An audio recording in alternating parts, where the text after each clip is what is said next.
Hey there, money managers. Welcome back to our channel, where we break down the latest tips and tricks for handling your finances like a pro. Today, we're diving into something super practical: how to transfer money from your PayPal account to your own bank account in 2025. With digital payments evolving quickly, this process is easier than ever, but we'll walk you through it step by step to make sure you do it right. First things first, you'll need to log into your PayPal account. Open the PayPal app on your phone or head to the website on your computer. Once you're in, make sure your account is verified.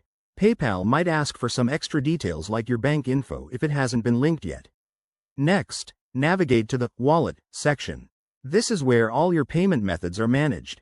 Look for the option that says Transfer Funds or Transfer to Bank. If you're on the mobile app, it might be under a menu icon. Tap that and find it quickly. Now, select your bank account from the list. If it's not there, you'll have to add it. Just enter your bank's name, account number, and routing number. PayPal uses secure connections, so don't worry about your info being at risk. Enter the amount you want to transfer. Double check this because, hey, we all make typos. You'll see any potential fees up front. Remember, transfers can take a small cut, especially if it's instant. Then, hit Confirm and review the details one last time.